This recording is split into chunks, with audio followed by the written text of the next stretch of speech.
열왕기상 22장 14절 하나님 말씀을 함께 봉독하시겠습니다. 미가야가 이르되 야훼께서 살아계심을 두고 맹세하노니 야훼께서 내게 말씀하시는 것 곧 그것을 내가 말하리라 하고. 아멘. 야훼께서 내게 말씀하시는 것 곧 그것을 말하리라, 이런 제목으로 함께 하나님의 말씀 나누겠습니다. 제목을 한번 따라 하실까요? 야훼께서 내게 말씀하시는 것 곧 그것을 말하리라. 아멘. 성경에 많은 예언자들이 예언을 합니다. 네, 여러분, 예언이라는 말 뜻을 아세요? 예언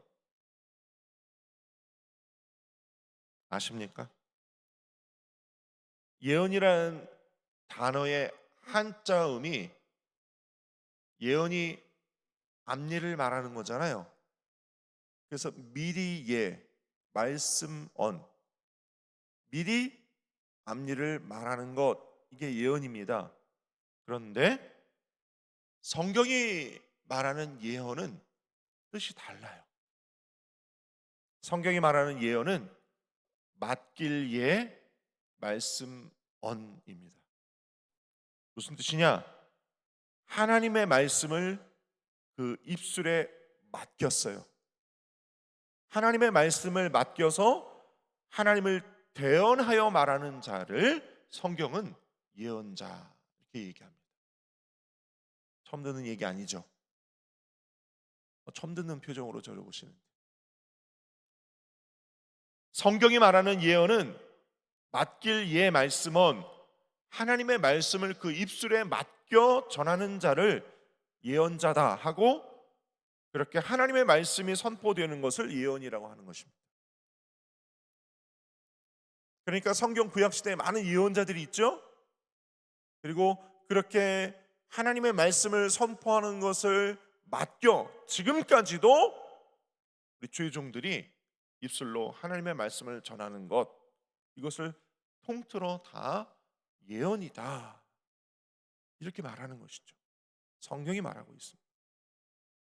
그러므로 오늘도 이 시간 여러분들에게 전달되어지는, 맡겨진 하나님의 말씀, 여러분 각자가 다 오늘도 이 새벽에 나에게 주신 하나님의 예언이다, 믿음으로 아멘 하시고 받아들이시고 전할 수 있기를 예수님의 이름으로 축원드립니다. 오늘 저와 여러분이 열왕기상 22장을 읽었잖아요. 열왕기상에 많은 예언자들이 나옵니다. 대표적으로는 엘리사가 나오죠. 그렇죠? 엘리야가 나오죠. 엘리야.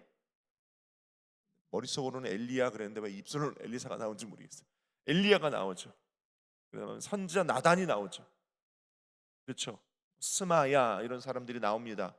근데 오늘 저와 여러분은 22장을 통해 미가야라는 선지자를 함께 살펴보기를 원해요. 따라할까요? 미가야. 미가야는 어떤 사람이냐?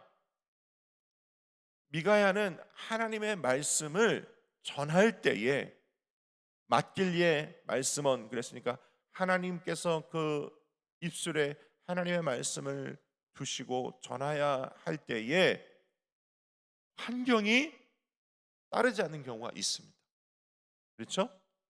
여러분들이 가정에서 믿지 않는 가족들에게 복음을 전할 때 항상 그 믿지 않는 가족들에게 복음 전하는 타이밍이 항상 좋은 환경, 좋은 타이밍만 있습니까? 아니죠. 특별히 가족들 안에서, 가까운 이웃이나 가까운 친구들 안에서 복음을 전할 때 굉장히 핍박을 당합니다. 그렇죠? 호락호락하지 않아요. 그렇게 핍박을 당하고 어려운 환경 속에서도 복음을 전했던 선지자 미가야, 오늘 그 미가야에 대해서 함께 나누기 원합니다. 오늘 저 여러분들이 22장을 살펴볼 텐데요. 그 22장에 첫째로 거짓 예언자들이 나오고요, 그 다음 미가야, 참 예언자 한 사람이 나옵니다.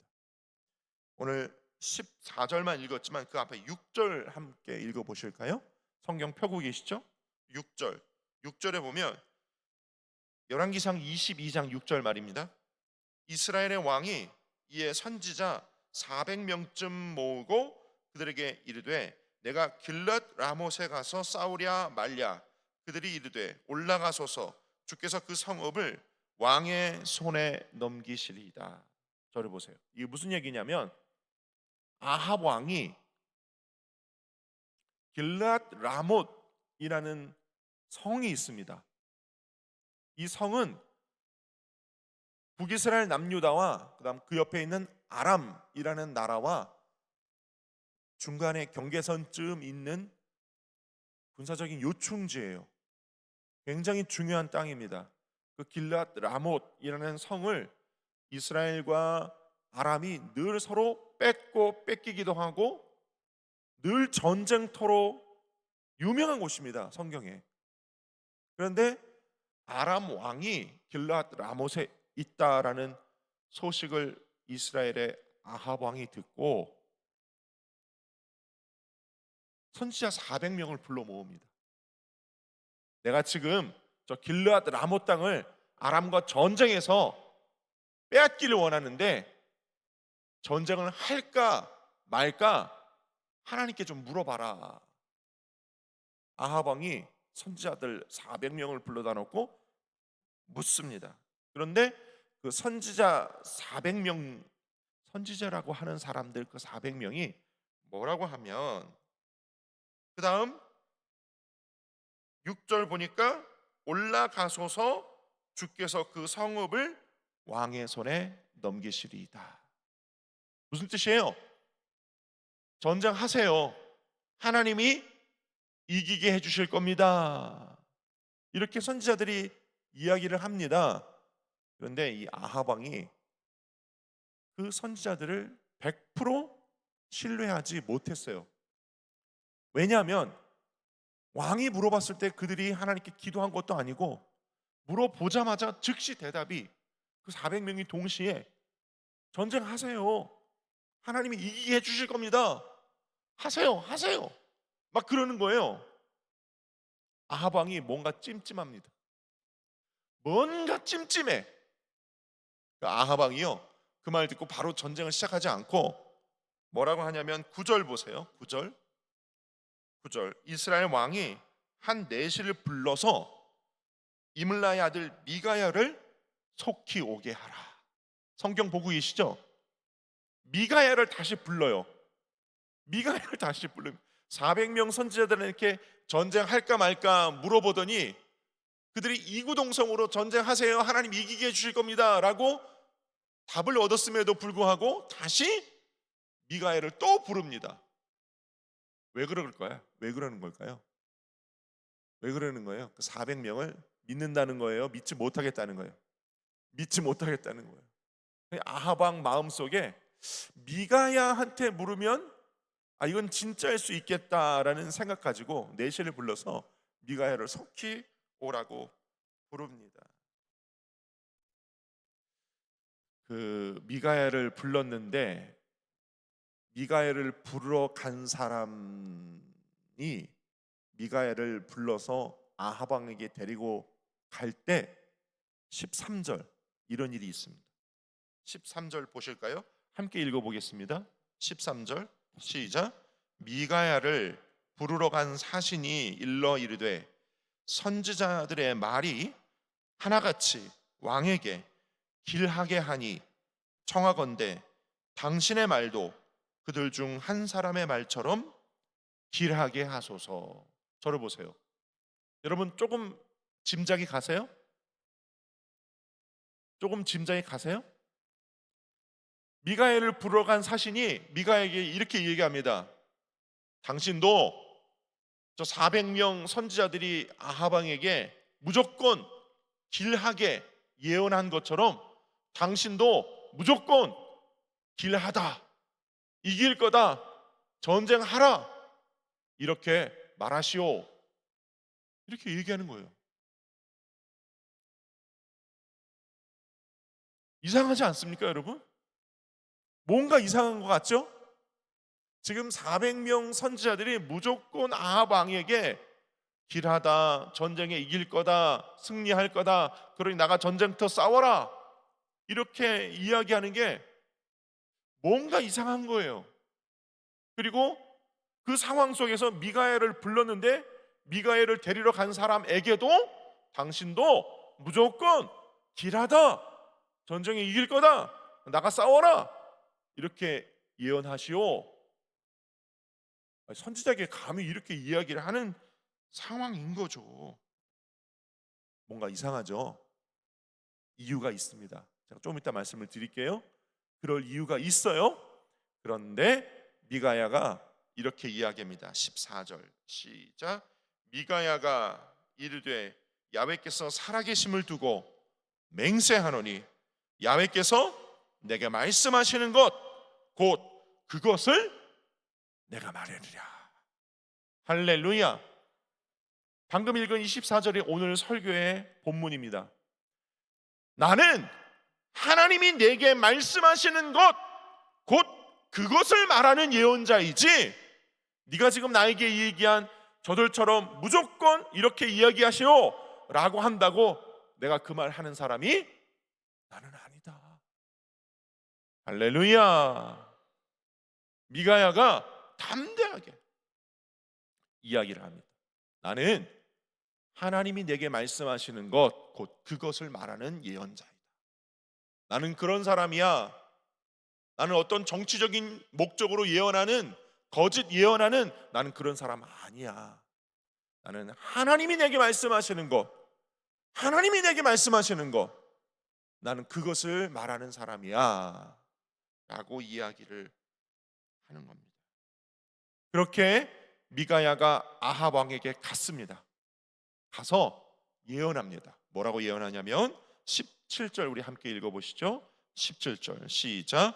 그가 이르되 내가 보니 온 이스라엘이 목자 없는 양같이 산에 흩어졌는데 야훼의 말씀이 이 무리에게 주인이 없으니 각각 평안히 자기 집으로 돌아갈 것이니라 하셨나이다. 저를 보세요. 뭐라고 예언합니까? 내가 보니, 또 야훼의 말씀이 내게 들렸는데 이스라엘이 목자 없는 양같이 흩어지고 그들의 주인이 없어질 것이다. 이 무슨 뜻이에요? 무슨 뜻이에요? 전쟁터에 지금 나갈 건데 전쟁이 어떻게 된다는 뜻이에요? 이스라엘이 다 뿔뿔이 흩어진대요. 이스라엘의 주인이 없어진대요. 무슨 뜻이에요? 진다는 거죠. 진다는 겁니다. 전쟁에 패할 거라는 거예요. 하나님이 말씀하셨다. 미가야가 전하고 있습니다. 미가야는요, 하나님께서 주신 말씀을 전했어요. 미가야는 참 예언자였습니다. 그러면 그 앞에 400여 명의 선지자들이 아합 왕에게 길합니다, 전쟁터에 나가세요, 싸워 이기세요, 하나님이 그 성 길앗 라못을 당신 손에 줄 것입니다 라고 예언했던 건 도대체 그건 뭘까요? 그 뭘까요? 그 이유가 있습니다. 20절 볼까요? 야훼께서 말씀하시기를 누가 아합을 꾀어 그를 길앗 라못에 올라가서 죽게 할꼬 하시니 하나는 이렇게 하겠다 하고 또 하나는 저렇게 하겠다 하였는데 한 영이 나와 야훼 앞에 서서 말하되 내가 그를 꾀겠나이다. 야훼께서 그에게 이르시되 어떻게 하겠느냐 이르되 내가 나가서 거짓말하는 영이 되어 그의 모든 선지자들의 입에 있겠나이다. 야훼께서 이르시되 너는 꾀겠고 또 이루리라. 나가서 그리하라. 저를 보세요. 저를 보세요. 이유가 있었던 거죠. 하나님께서 아합과 이세벨, 나봇의 포도원 그 땅을 차지하려고 나봇을 죽이고 바알과 아세라 우상 선자들을 데려와서 온 이스라엘 땅이 우상 천지가 되게 하고 온 이스라엘이 바알을 섬기게 했던 그 악한 왕 아합을 하나님께서 죽이시기로 결정하셨어요. 그리고 누가 아합을 길앗 라못으로 꿰어 그를 죽게 할까 했는데 한 영이 야훼 앞에 나타나 제가 가겠습니다. 제가 아합에게 예언하는 선자들의 입술에 거짓말하는 영이 되어서 그를 꿰어 길앗 라못으로 이끌어내고 그를 죽이겠습니다 라고 하늘, 저 하나님 계신 그 천상에서 그런 영적인 회의가 있었던 거예요. 그래서 그 거짓말하는 영이 내려와 400여 선자들의 입술 가운데 거짓말을 한 거예요. 전쟁터에 나가라고, 전쟁에 싸우라고, 길을 하게 될 것이라고, 이기게 될 것이라고 했는데 미가야는 어떻게 했습니까? 하나님께서 말씀하시기를 이스라엘의 양들이 주인, 목자 없는 양들처럼 흩어지게 될 것이고 이스라엘의 주인이 없어지게 될 것입니다. 당신은 죽게 될 겁니다.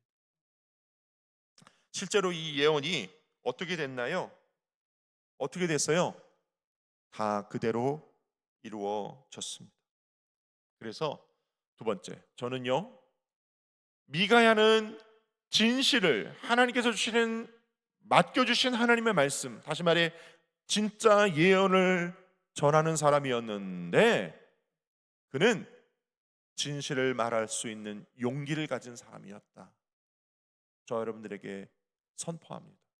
따라 하실까요? 하나님의 말씀은 하나님 말씀답게 진실되게 전할 수 있는 용기, 미가야는 그런 용기를 가진 사람이었습니다. 14절을 다시 보면요, 14절을 다시 보면 미가야가 이르되 야훼께서 살아계심을 두고 맹세합니다. 저를 보세요. 미가야는 지금 하나님 앞에서 맹세했습니다. 나는 진실만을, 하나님께서 내 입술에 두시는 참 하나님의 말씀만을 전하겠노라고 맹세합니다. 왜 맹세해야 했을까요?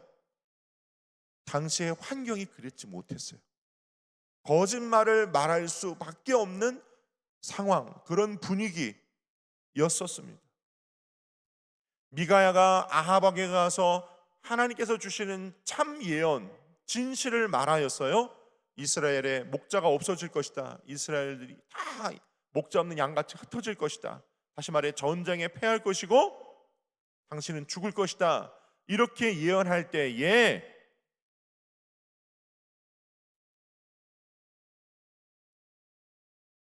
거짓 선자들 중에 하나가 미가야의 뺨을 칩니다. 미가야의 뺨을 쳐요. 누가 너에게 이런 예언을 하라고 했냐고. 미가야의 뺨을 칩니다. 미가야가 이렇게 얘기합니다. 그 뺨을 친 거짓 예언자에게 내가 골방에 들어가 숨는 그날에 하나님 말씀이 이루어지는 것을 보리라. 25절에 기록되어 있어요. 네가 골방에 들어가 숨는 그날에 말씀이 이루어지는 것 보리라. 골방에 들어가 숨는다는 말은요, 이스라엘이 전쟁에 지고 적국이 이스라엘에 쳐들어와서 이스라엘 백성들이 다 골방으로 숨는 상황을 말하는 거예요. 백성들이 다 골방으로 숨어 들어가는 것을 말하는 거예요. 미가야는 끝까지 뺨을 맞으면서까지 하나님의 말씀을 하나님 말씀답게 굽히지 않고 그가 맹세한 대로 용기 가지고 전했어요. 할렐루야. 미가야는요, 참 종이었기 때문에 그는 하나님의 말씀을 진실되게 전할 수 있는 용기와 맹세를 가지고 있었다. 어찌 보면 자신감과도 같은 것 아닐까요? 그렇죠? 하나님 말씀은 반드시 이루어지리라. 하나님 말씀은 반드시 이루어지리라. 한 10여 년 전쯤 있었던 일인데요, 어떤 기독교 목사님 출신 어떤 한 분이 저 경상북도 어느 큰 절에 새벽에 이분이 가셔서 그 절에 가면 대웅전이라는 제일 큰 절이 있잖아요. 절에 가면은 우리 교회로 말하면 대성전 같은 거길 들어가서 거기 있는 석가모니상 이런 것들을 다 부시고 불을 질렀어요. 그래서 이분이 경찰 신고에 잡히셨습니다. 현행범으로 그 자리에서. 그러고 난 뒤에 이분이 감옥 재판을 받아서 감옥에 들어가셨어요. 제가 이제 그 사건 당사자를 아시는 분에게서 제가 이제 간접적으로 들은 이야기입니다. 그분이 이제 감옥에 가셨어요. 종교 시설에 가셔서 부시고 불 지르고 이랬으니까 재판을 받고 감옥에 들어갔을 거 아니겠어요? 근데 그 감옥에 들어갔는데 같은 방에 조폭들이 있더랍니다. 이분이 이제 목사님 출신인데 절에 가서 석가모니상을 부시고 거기서 이제 방화를 했기 때문에 감옥에 들어간 거잖아요. 들어갔는데 감옥 안에서도 이제 새벽마다 기도하고 성경 읽고 막 이러니까 같은 방에 있었던 그 조폭들이 뭐냐고, 나 목사라고 그랬대요. 목사님이 여기 왜 들어왔냐고, 감옥에. 그러니까 내가 경상도 어느 큰 절에 가서 거기서 석가모니상 때려 부시고 불을 질러서 내가 재판받고 여기 들어왔다, 이 얘기를 했답니다. 그러니까 그 방 안에 있던 조폭들 중에 우두머리가 있을 거 아니에요. 그 우두머리가 어느 날은 같이 밥을 먹다가 묻더래요. 아니 목사님, 그 왜 절에 가가지고 그 석가모니상 부시고 그 왜 거기서 불을 지르고 왜 그랬어요? 묻더랍니다. 이분이요, 그 대답을 1초도 안 걸려서 대답을 했어요. 뭐라고 대답했냐면 하나님이 보내서 갔어요. 왜요? 이랬대요.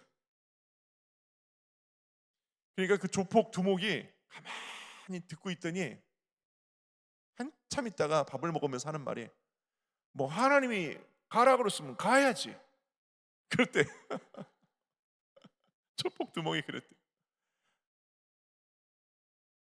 네, 여러분 생각해 보세요. 이 조폭 두목의 입장에서 그가 예수는 안 믿어도 조폭 두목이잖아요.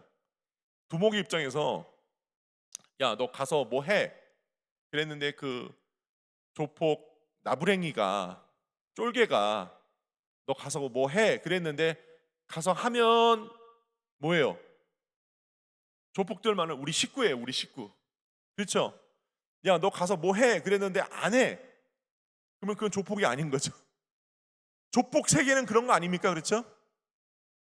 그러니까 그 조폭 두목의 입장에서 생각해 봤을 때, 아니 아무리 목사지만 현행법으로, 대한민국 현행법으로 목사가 절에 들어가서 석가모니상을 막 부시고 불 지르면 법률적으로 그게 위법 아닙니까? 그렇죠? 위법이죠. 법적으로는 안 되는 일이에요. 제가 지금 여러분들에게 그렇게 하라고 절대 얘기하지 않습니다. 그 위법이에요. 하지만 조폭두목이 생각하기에 하나님이 가라고 해서 갔습니다. 이거는 조폭들이 두목이 생각하기에 이 사람은 진짜 목사라. 조폭두목이 생각하기에 이 사람은 진짜 목사라. 하나님이 가라고 그랬으면 가야지 뭐.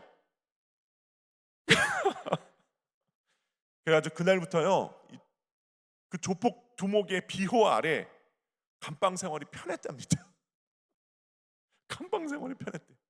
그 조폭 두목이 그 방 안에 있는 그 자기 조폭들에게 이 사람은 진짜 목사님이다. 비록 지금 감옥에 와 있지만 이 사람 진짜 목사님이야. 너희들 존중하게 모셔라. 그랬대요. 그래 감옥 생활이 편했대요. 그래가지고 그 방 안에 있는 사람들이 목사님 목사님 그렇게 불렀대요. 그때부터. 근데 어느 날 또 이런 일이 있었답니다. 시간이 되나? 그 밥을 먹다가 어느 날 어느 한 조폭이 목사님 밥 먹다가, 네 목사님 하나님 봤어요? 그러더래요. 하나님 봤다고. 하나님 진짜 있어요? 있다고. 나는 여태까지 나는 예수도 안 믿고 하나님 본 적도 없는데 목사님이 지금 나한테 하나님 보여주시면 내가 예수 믿을게요. 하나님 한번 보여주세요. 저 보기 그러더래요. 깜빵에서 밥 먹다 말고. 근데 이 목사님이 그랬대요. 내가 하나님 보여주겠다고 그랬대요. 그래서 밥을 다 먹고 난 뒤에 이 방 안에 있는 사람들 중에 혹시 과거에 교회 다녔던 교회 다녀본 적 있는 사람 한번 손 들어보라고. 몇 사람이 손을 들더래요. 근데 그 중에 한 사람한테 당신 교회 다닐 때 즐겨 불렀던 찬송이나 복음성가 있으면 지금부터 한번 부르시라고. 근데 그 사람이 찬송가를 하나 부르더래요. 찬송가를 막 부르더래요. 다 끝났어요. 그 찬송가 또 부르라고, 계속 부르라고, 계속 부르라고 시켜놓고 그 사람이 찬송가를 다 계속 부르고 있는데 사람들이 그 목사님을 다 쳐다보고 있겠죠. 하나님 보여주겠다고 했으니까 내가 하나님 보여줄게. 그리고 다 쳐다보고 한쪽에서는 찬송가를 막 부르고 있고 사람들이 그 목사를 다 쳐다보고 있는데 갑자기 이 목사님이 벌떡 일어나더니 성령춤을 추더래. 성령춤을. 여러분, 우리 전진기도회 주일 저녁 7시부터 10시까지 하는 전진기도회, 그 전진기도회에서 그 찬양 부를 때 앞에 나와서 이렇게 성령춤 추시는 분 한 두 분 계시잖아요. 보셨어요? 그런 분들처럼 성령춤을 췄대요. 성령춤을 한 5분 정도 막 췄대요. 자기는 그 목사님 그래요. 자기는 정말 성령께서 그 춤을 추게 하셔서 췄다고 그래요. 근데 그게 어쨌든 그 성령춤을 췄는데 한 5분쯤 추고 난 뒤에 힘이 쭉 빠져서 자기 털푸덕 주저앉았대요. 근데 그 조폭 중에 한 사람이 박수를 치더랍니다. 다 박수 치더래. 와! 그랬는데요. 그다음부터 어떤 일이 벌어지냐면 그 감옥에 있는 그 수용자들에게 뭐 면회가 오거나, 그죠? 그다음 뭐 변호사들이 접견을 하러 오거나, 그렇죠?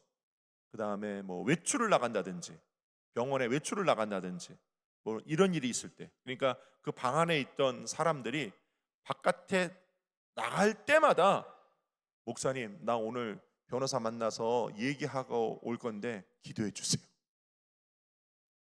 나 병원에 갔다 올 건데, 어디가 아파서 병원에 갔다 올 건데 의사한테 정확한 진단 받고 약 잘 타오도록 기도해 주세요. 내가 오늘 뭐 지금 애인 만나러 면회 나갔다 올 건데 애인 변심치 않게 기도해 주세요. 사람들이 계속 그 사건 이후로부터 방을 나갔다 들어오면 또 돌아오면 내가 면회할 때 무슨 일이 있었고 변호사랑 만났는데 무슨 일이 있었는데 목사님 이거 기도해 주세요. 그리고 계속 기도받기 시작하더래. 사람들이 계속 기도받기 시작하고 그다음 그 감방 안에서 한 사람 한 사람 한 사람 결심 기도를 하더랍니다. 할렐루야. 거의 다 그 방 안에 있는 사람들 거의 다 예수 믿게 됐대요. 그 나중에 틈만 나면 성경 펴놓고 성경 가르쳐 달라 그러고 성경 공부하고 그 방 안에서 그랬대요. 할렐루야. 저는 아직도 그 상황을 다 저는 이해할 수 없어요. 저는 이해할 수 없지만 어쨌든 결과를 보세요, 여러분. 하나님이 그렇게 하셨다잖아요. 저보고 그렇게 하라 그랬으면 저 아마 못했을 것 같아요. 저는 아마 용기가 없어서 그렇게 못했을 것 같은데 어쨌든 그분은 용기가 정말 대단하셨던 분 것 같아요. 그렇죠? 어쨌든 그런 용기로 하니까 하나님이 그 방 안에서 그 죄수들 다 구원받게 하시고 성경 공부 가르치게 하시고 할렐루야.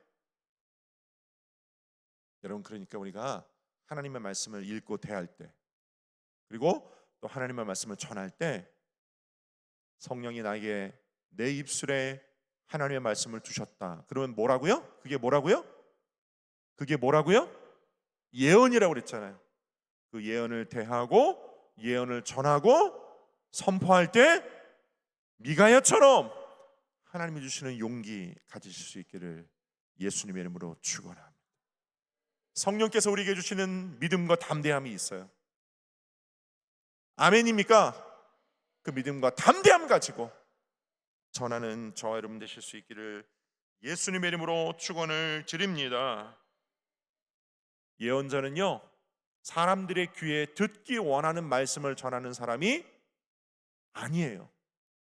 예언자는 하나님의 말씀을 하나님의 말씀답게 참되게 전하는 사람인 줄로 믿습니다. 예언자 미가야 그렇게요? 성경에 많은 예언자들이 그렇게 어려운 환경 속에서도 뺨을 맞는 상황 속에서도 감옥에 갇혔어요. 나중에 미가야가 감옥에 갇혔어요. 그래서 고난의 떡과 고난의 물을 마십니다. 하지만 그런 상황에서도 미가야는 담대하게 전했습니다. 우리 조용기 목사님이 과거에 하나님의 말씀을 희망의 메시지로 선포하실 때도 마찬가지였어요. 조용기 목사님은 기도하고 하나님 성령의 음성 듣고 희망의 메시지, 긍정적인 메시지를 선포했어요. 전쟁 이후에 피폐한 이 나라와 민족을 향해 하나님의 말씀을 긍정적으로 희망적으로 선포했어요. 가장 대표적인 성과가 뭡니까 여러분? 요한 3서 2절 사랑하는 자여 내 영혼이 잘됨 같이 내가 범사에 잘되고 강건하기를 내가 간구하노라. 영혼이 잘되고 범사가 잘되고 강건한 이 삼중 축복을 희망의 메시지로 늘 선포하셨잖아요. 그렇죠? 그런데 조용기 목사님이 그 메시지를 선포하고 여의도 순복음교회가 뜨겁게 부흥할 때 많은 타 교단, 타 교파에서 조용기 목사님을 공격했어요. 조용기 목사님은 성령께서 주시는 믿음과 하나님의 말씀을 하나님의 말씀답게 전하고자 희망의 메시지를 선포했는데 타교단 또 다른 교회에서는 뭐 기복신앙이니 무슨 처음에 삼박자 축복이라고 그랬죠. 그랬더니 그 삼박자 무슨 축복에 박자가 있느냐 그러면서 저속하다 뭐 이런 표현으로 조용기 목사님을 공격했어요. 나중에는 그들도 또 고상하게 공격하더라고. 번영신학이다 뭐 이러면서 공격을 하더라고요. 근데 여러분 삼중 축복이요 따라할까? 영혼이 잘됨 같이. 뭐가 잘됨 같이? 영혼이 잘 되는 게 먼저예요. 조용기 목사님 늘 그 얘기 하셨어요. 영혼이 잘됨 같이 그 다음 범사가 잘되고 강건한 것이 삼중 축복이다. 여러분 영혼 잘되는 거 빼놓고 범사가 잘되고 강건한 것만 이야기하면 뭐예요? 그게 기복신앙이에요. 그게 번영신학이에요. 그런데 조용기 목사님은요 먼저 영혼이 잘되고 그 다음 범사도 잘되고 강건한 것을 늘 말씀하셨어요.